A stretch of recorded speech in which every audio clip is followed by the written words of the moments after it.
dispatches tonight who really runs British boxing. In the ring, it looks like being a vintage year. For the first time this century, there's a British-born world heavyweight champion in Lennox Lewis. There's even the chance of a fight between Lewis and the ever-popular Frank Bruno. But for tonight's dispatch, boxing writer and fight advisor Jonathan Rendell reveals the real story of who wins and loses in British boxing. What price fair play in the fight game?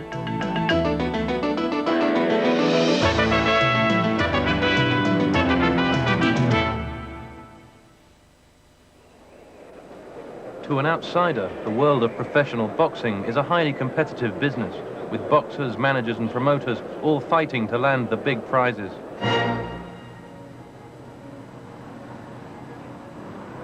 But all is not as it seems. For much of the post-war era, British boxing was dominated by two businessmen, Mickey Duff and Jarvis Astaire.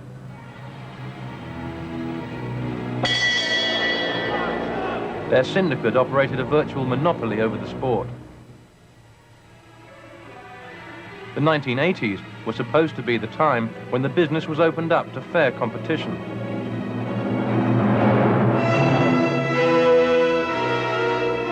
But today, it seems that old habits are dying hard. 5 key areas make up the jigsaw puzzle of the boxing business. The boxers, the men who take the knocks and draw the audiences. The press, where favorable publicity is vital for selling tickets. Television, the generator of cash that keeps boxing alive. The venues, having ready access to top venues can give a promoter a decisive advantage. The British Boxing Board of Control. Under its General Secretary, John Morris, the board has the power to destroy or advance any boxer's career at the stroke of a pen. The Board of Control's constitution means it's accountable only to itself. This investigation questions the consistency of its decisions taken behind closed doors. In particular, we inquire into its dealings with this man, matchmaker Mickey Duff, and his financial partner Jarvis Astaire. Our influence has been a benevolent one. It may not suit you to hear that, but it's true. And as a result of it, people who we'd have been associated with have benefited.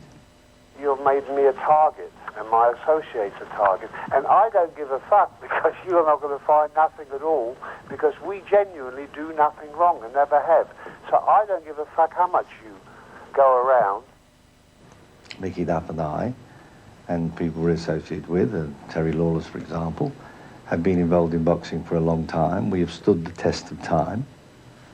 We have always conducted our business in a proper manner. Professional boxing has always been as much a business as a sport. Franklin Roy Bruno is Astaire and Duff's most lucrative product yet. His 2 world title defeats grossed millions. Now he's on the verge of a 3rd money-spinning challenge. But who supplies most of Bruno's opponents, and how real are those contests? Introducing Johnny Boss. Basically, what I do is I provide a service for promoters all over the world. Promoters overseas would be looking for somebody to fight their fighter. Somebody maybe on even terms or just a little bit less than even, or would give the local fighter a bit of an edge. Johnny Boss is known as the Gravedigger, and he is Mickey Duff's American agent. My agent, Johnny Boss, who I would trust almost with my life. He's the only one. He's the only one in the whole of the United States that I would take a fighter unseen from. If he says to me, a guy is okay, that means in his opinion he can't win at all. He has no chance of winning. Understand? Those kind of matches I rely on him for when I don't want to take any chances at all when a kid's on his way up. He's known as finding good bodies for you in the business, and he's proven it over the years. Through him they've built Frank Bruno. Over the last 10 years, Boss has earned an international reputation for finding the perfect opponent. Perfect opponent. You'd have to say somebody that's going to walk to you, that's not a big puncher, that's easy to hit with a good chin. Right? Can you make a fortune with a stable of guys like that? Hell, if you had to, yeah, but see, they'd have to win once in a while. A reformed alcoholic, Boss knows all the fighters who are credible, but not too exacting. Fighters who are perhaps semi-retired, broke, or even alcoholic. Johnny Boss knows them all, and is able to send a steady supply to clients such as Mickey Duff, who uses him frequently.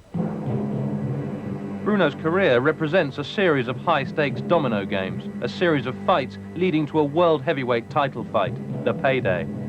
Duff and Astaire negotiate the payday. To get to it, Johnny Boss lines up the dominoes for Bruno to knock over. Each fight is designed to increase Bruno's reputation and pulling power. Then, whether Bruno wins or loses the title fight, Duff and Astaire cash in. But I do work a lot with Mickey Duff. I understand that throughout Frank Bruno's career, you have provided many opponents for Frank. Yeah, more than a handful. Yeah. How did that relationship originally begin? Well, I was working with Mickey for 5 years before Bruno was around. We have a list of Bruno opponents that you've booked. What I'd like you to do, if you can, tell me a little bit about the opponent and, you know, what happened and how you felt about that as the man that booked him in. I think you booked Lupe Guerrera, Frank Bruno's pro debut. Tell us about Lupe. Perfect opponent. Had a good built-up record, was like 16-6. Had fought many 10-round fights already, but was too small to do anything against Frank. And when I think once Frank walked out there and blasted him, he more than had enough. But you knew that going in. That he would go one round? Well, that he didn't have much of a chance of winning. If he had much of a chance of winning, he wouldn't have been in there. Now, here's a guy that didn't give Bruno much of a go at all, Bill Sharkey. He went out and won. Well, Bill Sharkey at that time had seen better days. Now, here's a fellow that was famous for biting in the clinches. Jumbo Cummings. Jumbo Cummings. Oof. Jumbo nearly upset everything. Come out to hit Frank Bruno. I believe it was a right hand in the first round, right at the bell. And they told me Terry Lawless made a hell of a catch. How about Phil the Pacifist Brown? Lasted 10 rounds with Bruno. The first of the Johnny Boss opponents that we've mentioned that actually went the distance. It might have been the last. Did anybody else go the distance I sent over there? Geez, that was a mistake. The ever-popular Chuck Gardner, who went out and one round in France against Bruno, supplied by you. What can you tell us about good old Chuck? Let me tell you something. Chuck Gardner could box a little bit. When? No, believe me, I just didn't know the guy was on a binge when he went over there. That was embarrassing. You know, out of all the guys I've ever sent over for Bruno, if there was one I could take back, it would definitely be Chuck Gardner. It's too late now. I think he's died of old age. There is no evidence to suggest that Bruno knew anything about the way his opponents were selected, or had even met Johnny Boss. It is largely through Boss that Bruno's 12-year career has been brilliantly, if cynically, sustained by Duff. But the making of boxers like Frank Bruno began long before Bruno was even born. Back in the East End of London after the war, Mickey Duff was one of hundreds of young boxers trying to make a name in the toughest business of all. Duff's real name is Morris Pragier. He was born in Krakow and comes from a Polish family of rabbis. But Duff was not destined for a religious calling. He changed his name after seeing a film featuring a character called Boy Duffy. Today, he is established as one of the most powerful matchmakers in the business. He started out as a teenage drifter and gambler. He used to stay in billiard halls and billiard clubs and this type of thing, you know, and he was almost like a cuckoo. He used to go into most people's homes at that stage. But that was his life. I mean, he loved to gamble and he loved to box. Gamble on cards or boxing or... Gamble on anything. Two flies up a wall, as they say, proverbially. I don't have to help you investigate me. You make sure you have it well and truly recorded. So you won't agree to being interviewed by me?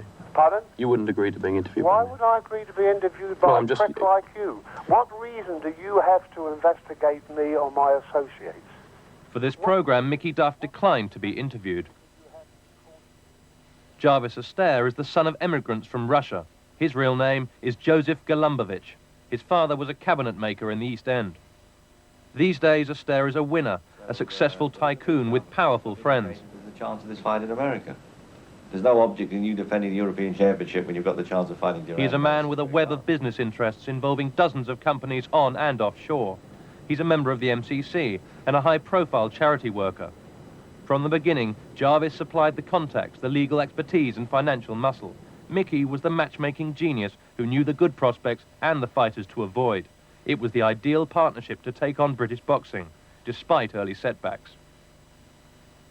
Mickey Duff was convicted for illegal gambling while he was still a boxer. It resulted in his board license being withdrawn. It was some time before he was allowed back into the game as a matchmaker. Dispatches has obtained a document stating that Jarvis Astaire also had his license withdrawn in 1948 by the board's Southern Area Council, then controlled by the legendary promoter Jack Solomons. Well, I mean, not only was it widely known, it just could not be believed at that stage that Jarvis, who was almost the rising star in competition to the Solomons dynasty, that here he was banned from holding a promoter's license.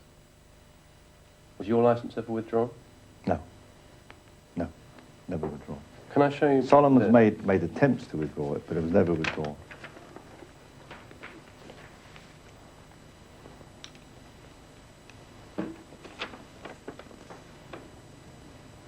What's that? It's from the board records. What does it say? This is license withdrawn. No, Southern Area Council was renewed. Southern Area Council, each time they did it, Solomons did it, it was always renewed on appeal. Always. We asked the British Boxing Board of Control to clarify the question of Jarvis Astaire's license. The board replied, "We are unable to assist you." whatever the circumstances concerning the apparent withdrawal of Jarvis Astaire's license, he has held a promoter's license in his own name since the end of the 1980s. Mick had started up matchmaking at small shows throughout the East End, and Jarvis recognised his talents because, love him or hate him, he's a very talented boxing person. He was very good at his job, and Jarvis recognised this. Their first real chance came with the middleweight Terry Downs. Astaire was his manager. Within 2 years, Downs, by now the #1 ticket seller in Britain, had put Duff and Astaire on the boxing map. But soon another fighter they were involved with became an even bigger draw, Billy Walker. Mickey Duff was matchmaker for Walker's fight, while Astaire shared in the promotional profits. Walker was the prototype Bruno, a brave but limited boxer. The use of Walker showed how fights could be marketed to a new television audience of millions who knew little about boxing but wanted to see knockouts. At the same time, Duff and Astaire's syndicate had been established through a loyal network of managers and exclusive access to the two major London venues, the Albert Hall and Wembley. Duff and Astaire's domination of British boxing was all but sewn up. But the heavyweights are where the money is. And despite their success with Walker, Astaire and Duff's influence on the game had one big obstacle: Henry Cooper. Independent and outside the syndicate, Cooper had beaten Billy Walker and killed their golden goose. Anybody that was an individual, independent type, will always be a thorn in Mickey's side. Will always be a thorn in Mickey's side. In the late 60s, though, the syndicate found a new heavyweight, Joe Bugner. He was superbly athletic and had talent. 10 seconds. The crunch fight came when Bugner took on Cooper at Wembley on March the 16th, 1971. And there it is. It's over. And Cooper gives him a pat and said, well done, and he's given it to Bugner. He's given it to Joe Bugner. And I find that amazing. He's given it to Joe Bugner. The verdict of referee Harry Gibbs in awarding the fight to Bugner was, and still is, regarded by many people as the most controversial decision in all the 30 years that Mickey Duff and Jarvis Astaire have been at the top of the boxing business. But it didn't matter. Henry Cooper was out of the way for good. And how in the world can you take away the man's 3 titles like that?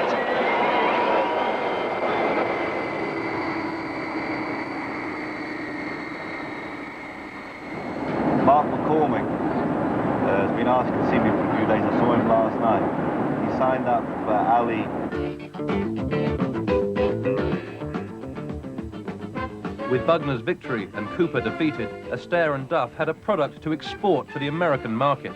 A Bugner-Muhammad Ali non-title fight followed, then Bugner v Joe Frazier, Ali Bugner for the title. In 15 short years, Duff and Astaire had become international high rollers on the boxing scene. Madison Square Garden. Duff and Astaire began to be cut in as partners in the promotional revenues from big American fights. But what about the British commodities they were trading in, the fighters themselves? Hey, Gil. Mickey, we're waiting. We're waiting for you. The helicopters are slower than the buses. Joe Bugner now lives a comfortable life in Australia, but he says he owes it not to Duff and Astaire, but to his wife, Marlene, who managed him after he had left the syndicate. I won't ride him, you can ride him. It's something you reflect back on and you say, God, these bastards really had me, because, again, he was the goose that was laying all these big eggs and somebody else was getting all the dough. We have always conducted our business in a proper manner. Boxers who are associated with us and everything else are still on an extremely good relationship with us. Jarvis Astaire made special mention to dispatches of the good relationships he and Mickey Duff maintain with their boxers. But like Bugner, other boxers we spoke to who fought more recently for the syndicate did not appear to agree. I feel like I've been used and abused in this boxing game. I feel so stupid talking about it now as a man. Okay, my naivety and innocence and plain stupidity really as a fighter. But money was the last thing that was mentioned, ever. And here we are, pro fighters in the hardest game in the world, second to none. You're getting in that ring, laying everything on the line, and you don't know what you're getting. And when you do get it, you are gutted. During that time, I had never ever seen a license for televising my fights. I've never seen a contract for that. I've never seen a radio contract. I've never seen an advertising contract. I've never seen a gate receipt, okay? And I had like nearly 50 fights with these people. But how can you agree on an all-in deal when you don't know what the separate parts of the deal are going to add up to? Because we're naive, ignorant, stupid, godsend for the promoters. You say to him anything about money, and that is a touchy subject. Yeah. That's when. Well put. That's when you see the true colours of where they're coming from. Oh, yeah. I mean, they're like wolves in sheep's clothing, you know. Such fighters should have their interests defended by one body, the British Boxing Board of Control. All power emanates from the board. It controls every aspect of the game. The board used to be elected regionally by people in the business, promoters, managers and boxers. But in 1960, in the key southern area region that contained the big London venues, that system was abandoned on a vote. It later emerged that Jarvis Astaire and Mickey Duff had been lobbying behind the scenes for a system they preferred. When do you think it dawned on people in boxing just how important that vote would turn out to be? Well, I think when they realised that nobody was consulted at all about the constitution of the new council. Nobody was consulted about anybody who was going to sit on there. And I think they realised right away they made a mistake. Since then, it has been a self-appointed body, composed of men with no financial interest in the sport. They have a duty to guarantee fair play and impartiality. The board's letterhead boasts 2 judges, 7 QCs, 4 doctors, and the man who arrested the craze. In reality, most of these eminent people have little, if anything, to do with the day-to-day decision-making at the board. That duty resides primarily with the board's general secretary. For much of the 1970s and 80s, the position was held by Ray Clark, now OBE. In 1986, he was succeeded as general secretary by John Morris. Nowhere will you find Astaire and Duff on the letterhead, but some of their competitors believe their names might as well be at the top. There's no point in complaining about Mickey Duff to the British Boxing Board. That's my belief. Why not? I don't think you can win. They seem to lean, or not seem to, they do lean towards Duff and Astaire. Any hearing you go to, they always seem to command a lot of respect from the stewards, and they also seem to control the meetings. Because we have been successful, then under those circumstances, we've had influence, obviously. But I think it's only, as I've said before, it's only the have-nots who complain about the haves. It would indeed be a matter of concern if the decisions of the board were influenced by people with a vested interest. In 1988, Mickey Duff attempted to speak for the board at an international boxing convention in Jamaica. Al Hamilton, a journalist, was present. Mickey Duff got up and said, "I will speak on behalf of the board." Walked up towards the chair. And it just basically showed that Duff felt that he was big enough. But being whether he was friendly with these people at the board, or whether he felt, well, listen, I am Mickey Duff, and you know, I'm next to God Almighty. Whatever his motives were, he got up and he overruled the two people who were there as representatives of British Boxing Board of Control, which was astonishing. The same year, Jarvis Astaire again appeared to speak for the board. He told an American TV network that the board would not sanction a rival promoter's world title fight. Astaire had in his possession confidential documents that the promoter had earlier lodged at the board. The promoter made a strong protest. The board apologized. I've got a letter of an apology, and they tried to justify it, but there was no justification for that at all. You know, Jarvis Astaire should not be in possession of any confidential correspondence between himself and the board. It was outrageous. Other Boxing Board of Control decisions have led to bizarre, unfair, and in some cases potentially dangerous anomalies. In Part 2, we examine a trail which goes back a long way, over 20 years. It's not the Boxing Board of Control, it's the Boxing Board of No Control.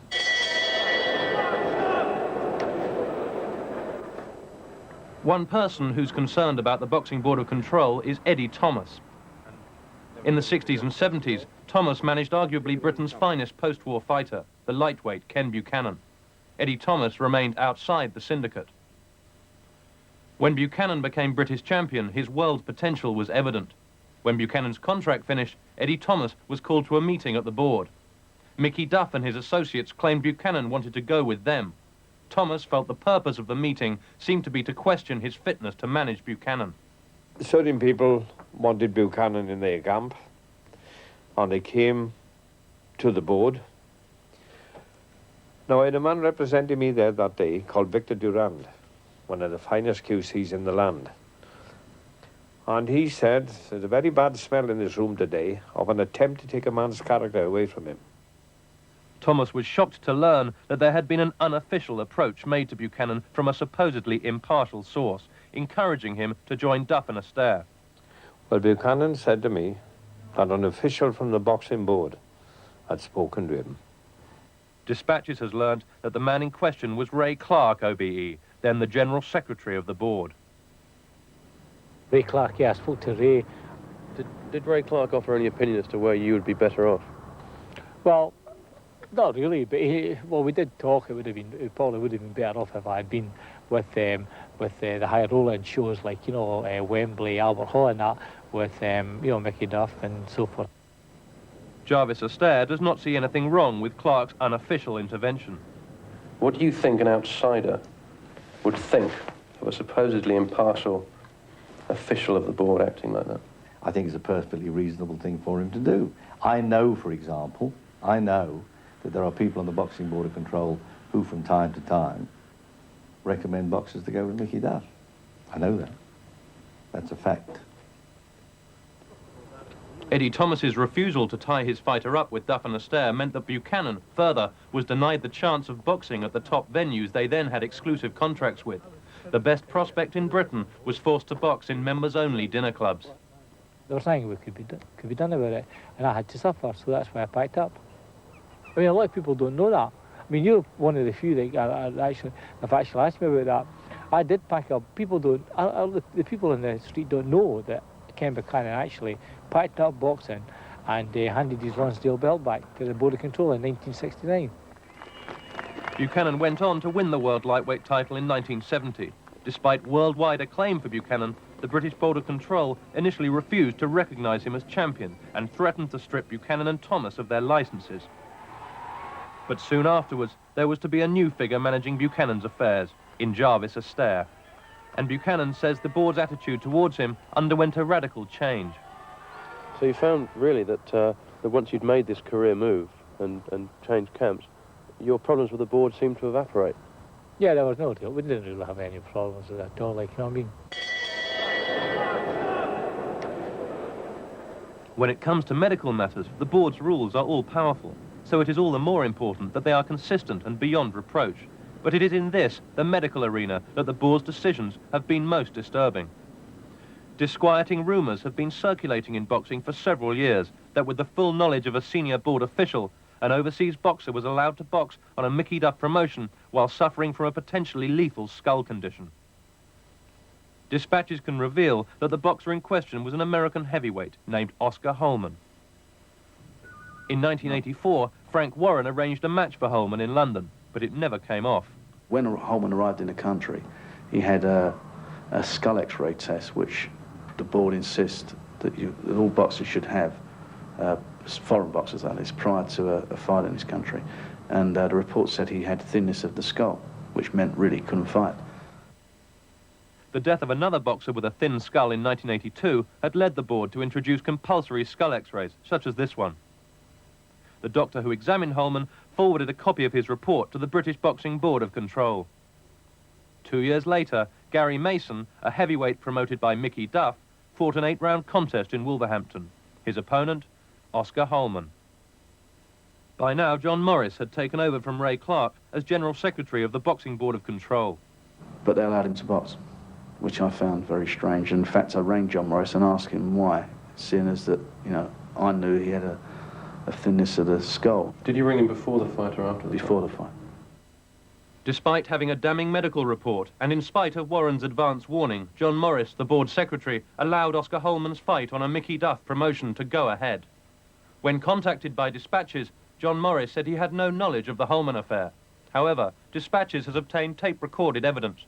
In it, Morris told a licence holder who wishes to remain anonymous that he would find out who had passed Holman fit to box. You know what went on before where the guy failed his skull X-ray, don't you? And, you know, he was allowed to box. Who's he? One of Mason's opponents. It'd be interesting to find out who actually, perhaps you'd like to look up who actually passed him. If you want to phone up Royal Northern Hospital, that's where he failed his skull X-ray. I remember some discussion about it.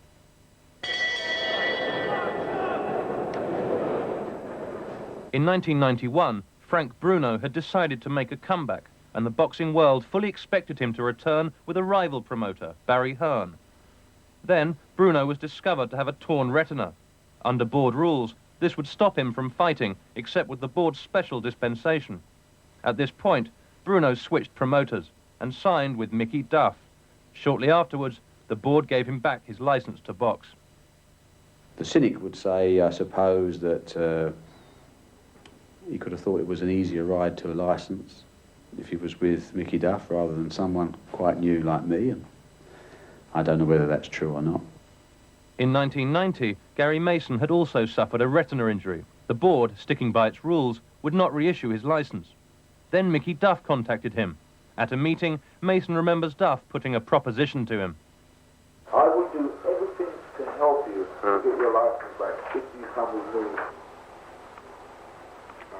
If you go against me, I will do everything within my power to stop you from getting your license back. Mason signed a contract with Duff. And then I was given clearance to box again.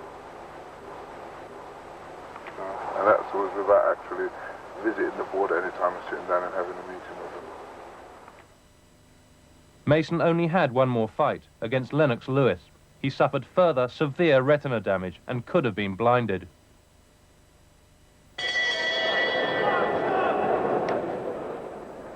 In the mid-1980s, a front-page story in the Sunday Times shocked the boxing world.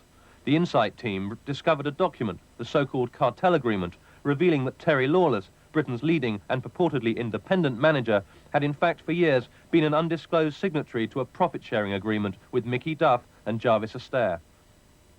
A question was tabled in the House of Commons, but the board exonerated the parties concerned.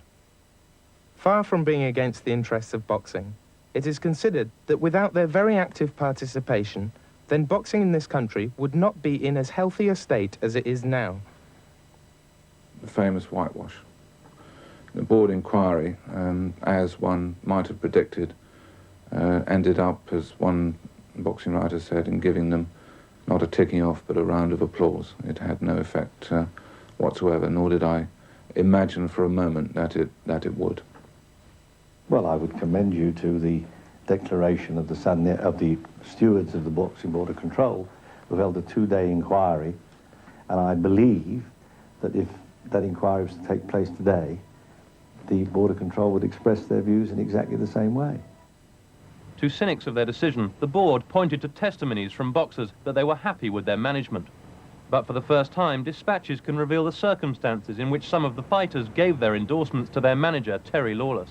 He come to us saying, look, I'm banging trouble, the paper's going to stitch me up, or they're going to write a load of lies about me, and you'll find out what it's about Sunday.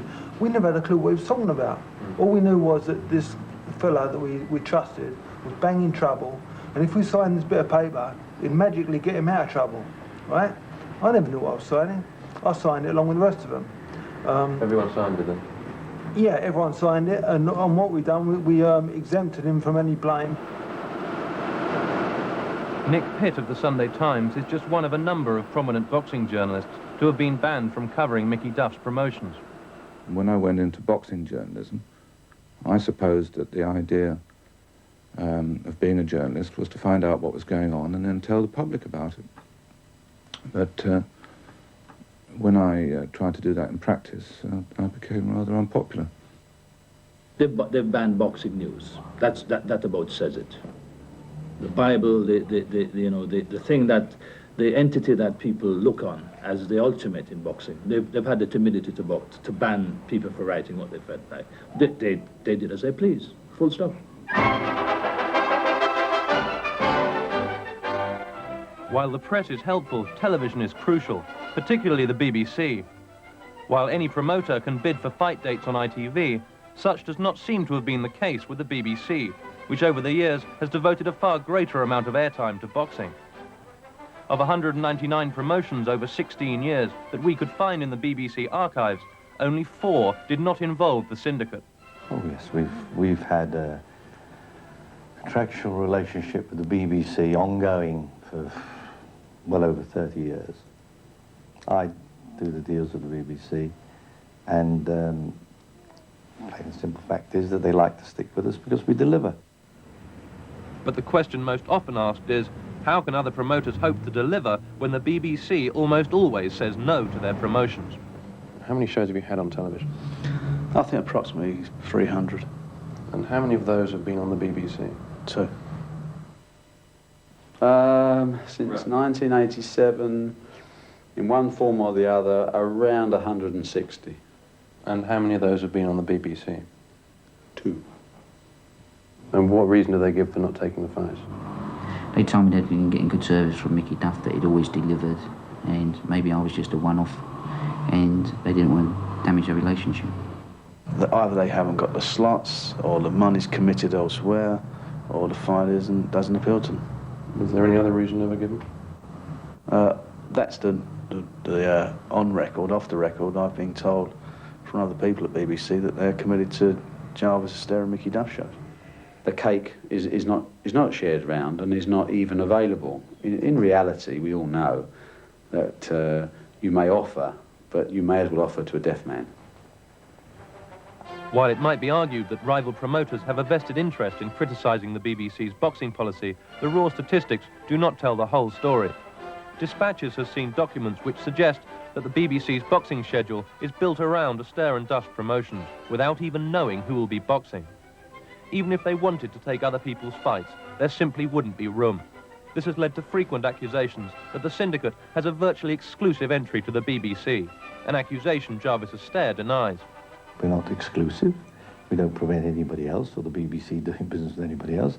There's nothing about our arrangements with them which precludes them from dealing with anybody else, and they do deal with other people. They just, I think, when it comes to certain aspects, prefer to deal with us. That's all. This access to the BBC enables Duff and Astaire to underwrite the cost of promotions in advance. The BBC gives them a huge advantage over their competitors, but not always to the advantage of the BBC. In 1984, the corporation paid £20,000 to screen Bruno versus Phil Brown. The bout was so dull it was never even screened. In 1987, it paid in excess of £60,000 for Bruno versus the grossly out of condition Chuck Gardner in Cannes. The fight lasted 40 seconds, or at least £1,500 a second of licence payers' money. In 1991, for the first round fiasco against Dutch barkeeper John Emmon, the BBC fee to Duff and Astaire was in excess of £150,000. You have had to survive some fairly heavy criticism at the time of matches like the Chuck Gardner fight and the John Emmon fight. Yes. In retrospect, were they mistakes? No. Bruno won each one. He's got an audience of nearly 13 million on television the other night. So how can they be mistakes? Of all the fighters that you book as opponents, what would you say is the percentage of those that spring an upset? It's hard to say. I never looked at it.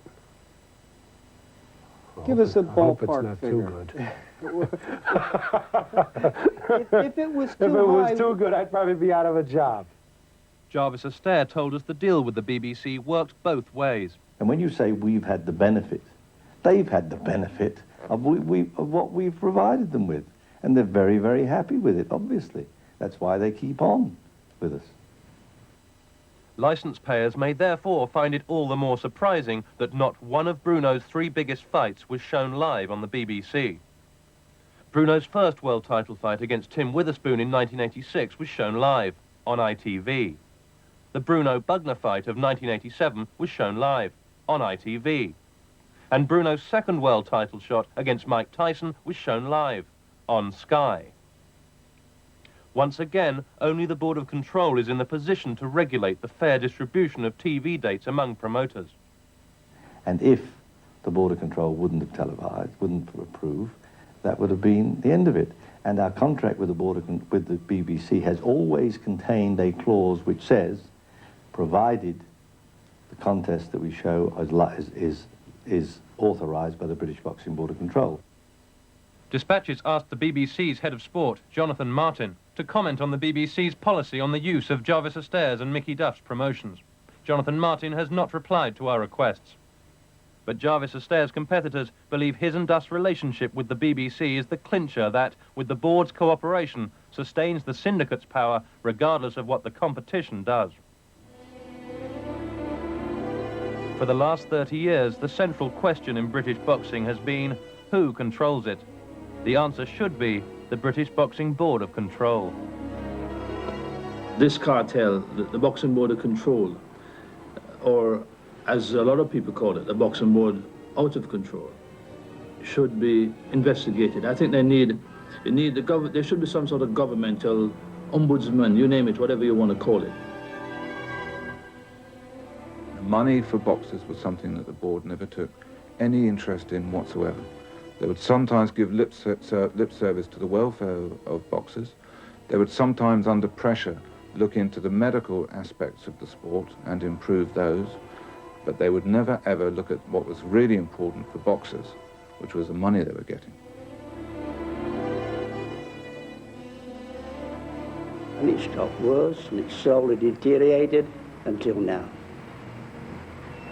Because they just don't control. They should change their name to British Boxing Board of Administration. They're no longer the British Boxing Board of Control.